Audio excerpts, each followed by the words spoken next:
Hello everyone and welcome. I am Jay Beebs and this is the 14th installment of the Cambridge United Road to Glory on FIFA 16. Last episode was a big episode.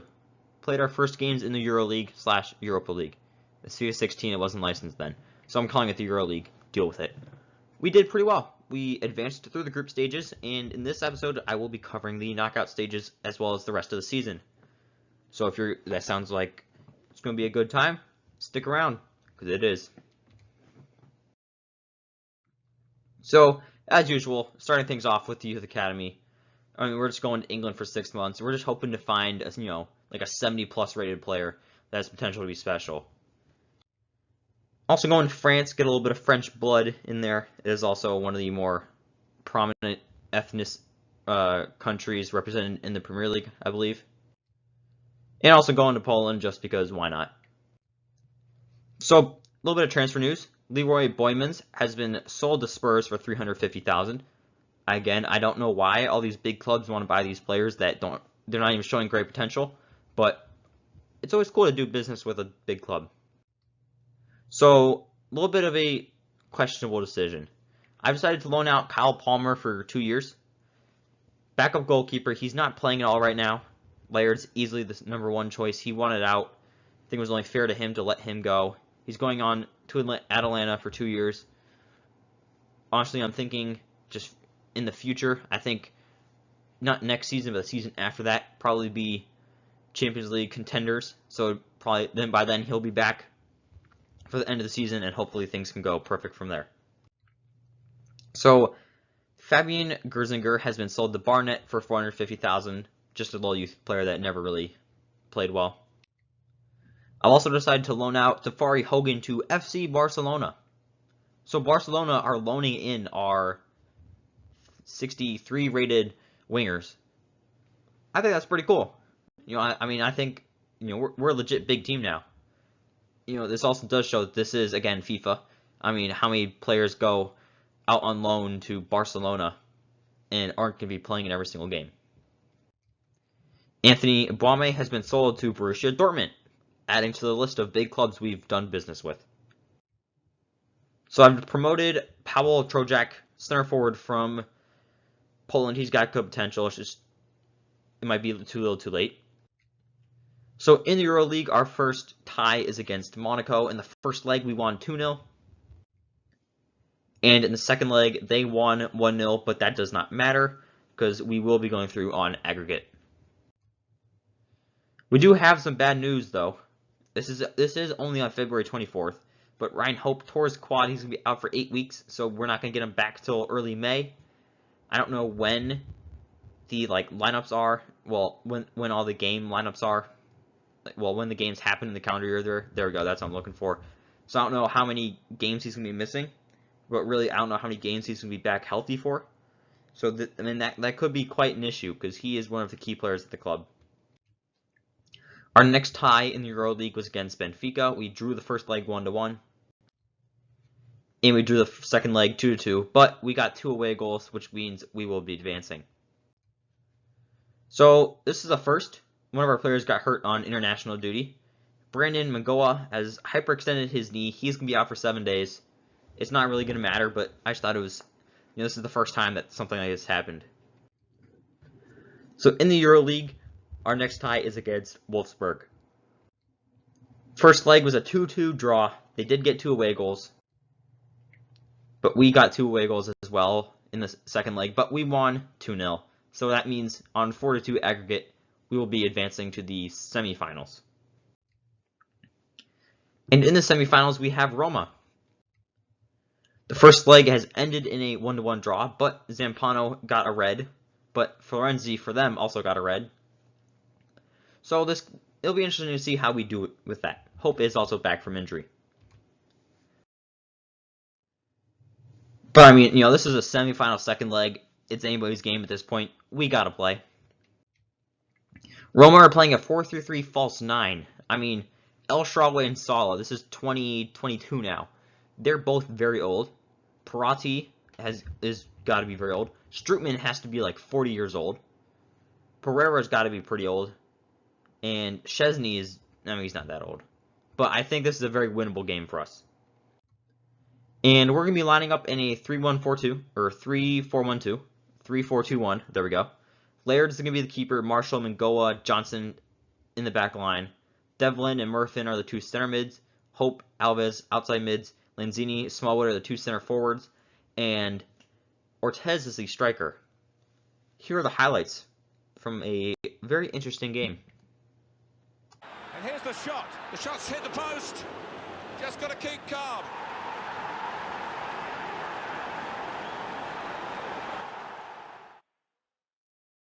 Well, this is now within reaching distance of the final itself for these teams, and for this, and they've got this equaliser.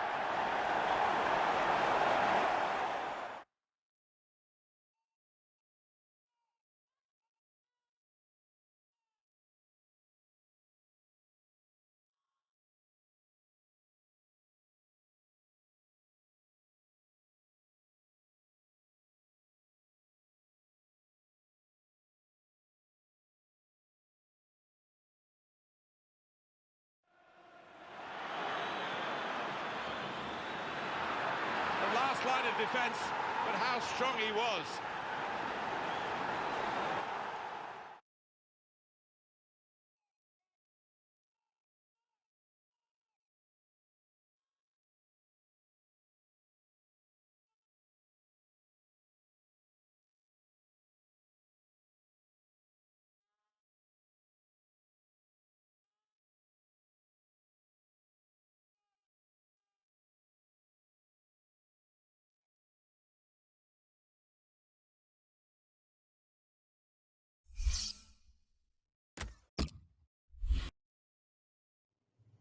So thanks to our quick start by Murfin, we got the 2-1 victory, which means that we're going to be advancing to the EuroLeague final.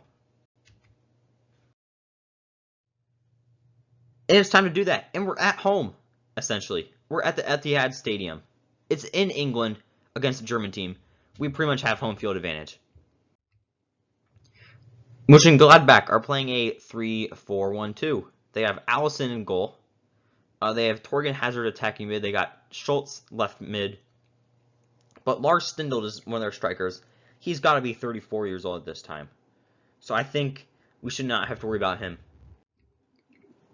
We're sticking with the exact same lineup, except Mangoya is in at center back and Zampano's been pushed out to the right. But same lineup, and hopefully we get the same result. Here are the highlights.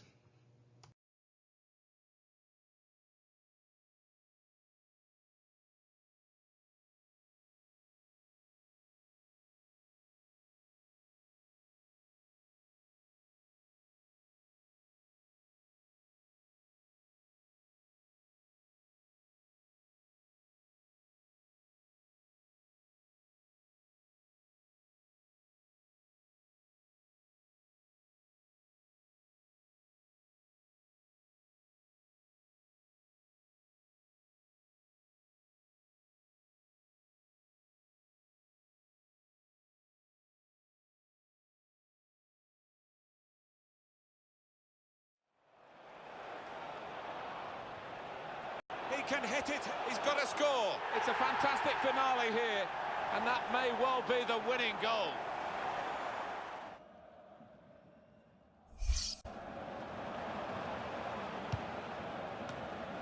He can hit it, he's got to score. It's a fantastic finale here, and that may well be the winning goal.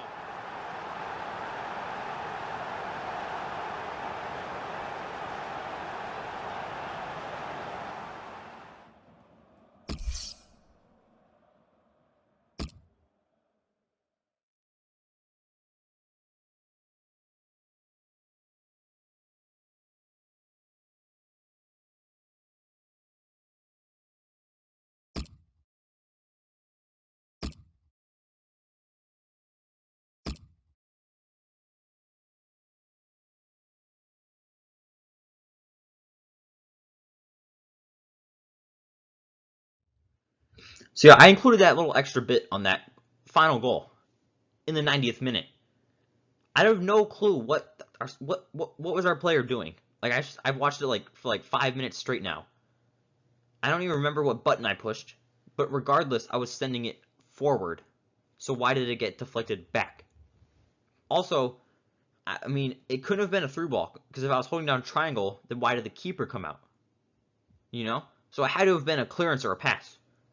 If it had been a clearance, that was a horrible one. If it had been a pass, I guarantee you I wasn't angling it backwards towards my goal. I was hitting it forward. But at the same time, we didn't put a single shot on target. So we kind of did deserve that to happen.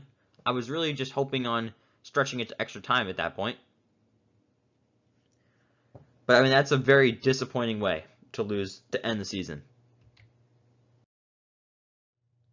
Yeah, I mean, 1-0 loss. I mean, you think you're going to cope with it fine, but this is going to haunt me. Bad news in that game, Smallwood picked up an injury. He's out for 5 days. Which could be an issue, because we're about to play the FA Cup final. So the season is not over yet. One final game, FA Cup final against Chelsea, who we should beat. And now we're just heading on over to Wembley, our home away from home. The lineup is the exact same, except Cortez has moved from that striker position to that left forward position, and Sandoval makes his return into the starting lineup. He's our only out-and-out striker at the club, so hopefully he can spark some offensive prowess.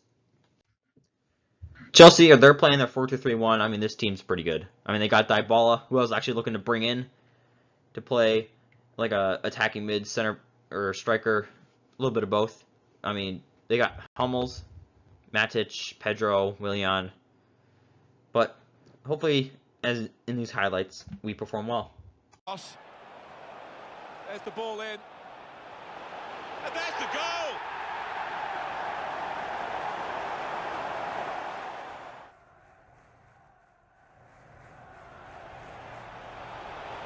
And now the shot! Well, they're a goal up. Now they've got a corner here. Shot on! The shot's hit the post!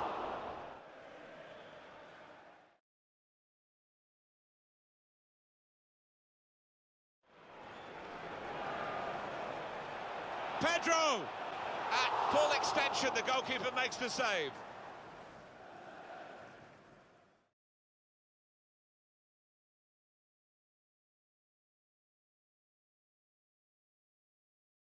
Ball's bounced away off the referee. Not what the player had in mind. Can he do it? And they celebrate an equaliser here.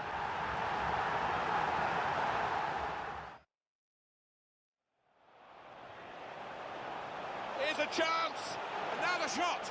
Oh, what a time to score. What a way to score. Well, this is great teamwork, the way they're knocking the ball around. And the goalkeeper plunged to make the save. A 2-1 victory. Lanzini and Sandoval scoring. I mean, you can't write it any better. Sandoval finally gets back into the team, scores the winning goal. But now, the real work is just beginning, guys. We may have now lifted the FA Cup 2 seasons in a row, but there's a precedent, you know? We've gone back to back. But the real question is, can we go back to back to back? So, Charles Barriger is going to be joining the first team just purely for some money so I can sell him. Same goes for Scott Proctor, Matthias Goal. Look at that. Look at that. We also won the league. So we won the FA Cup and we won the league. We did lose the Euro League, but that would have been we got the double. But we could have gotten a treble. Not exactly a great one. You know, it's not Champions League, FA Cup League, but a treble nonetheless. But yeah, Community Shield lost 2-1 Spurs. Would have been nice to get that trophy. FA Cup 2-1 victors. I mean, we did have a pretty easy road, but still, we still had to get there. Capital One Cup, we got knocked out by West Ham 2-0. Didn't even play the game. And the Euro League, we did get knocked out 1-0. We lost the final. And honestly, that hurts probably the most, is the fact we made it to the final, and then we did get absolutely destroyed. I mean, they defensively shut us down. We had no shots on target. Like, that is something we're gonna have to fix. I don't think I'm playing the 3-4-2-1 next season. Have to switch it up because 0 shots on target is pathetic. So Smallwood was the top goal scorer for the Premier League, getting the Golden Boot, and Lanzini finished third. Smallwood had 22, Lanzini had 16, and Sandoval got 11. Alves led the team in assists with 7, Lanzini had 5, and Smallwood, Devlin both had 4. I mean, overall career as a manager, I mean, we've now played 415 games. We've now won 205, drawn 113, lost 97, scored 659 while only allowing 423. So we're pretty much at average. We concede 1 goal a game. And considering some of the beatings that we've taken in these cup ties when we were a smaller club against these big teams, I would consider that a very good record. But yeah, guys, that's going to conclude this episode. Longer one, because obviously bigger stuff is happening. And next season, I can also probably assure you, probably going to be similar length and style of this episode and last episode, because play the first game of the season, we'll play the Community Shield, probably play the first Champions League game. I mean, we're in the Champions League next year, or Champions Cup. Like, we're a legit team now. I cannot wait to get things started. Hopefully, we get some good transfer deals. Who knows what's going to happen with the Pogba thing. But regardless, it's been a blast. I hope you guys have enjoyed. And it is J Beebs signing off.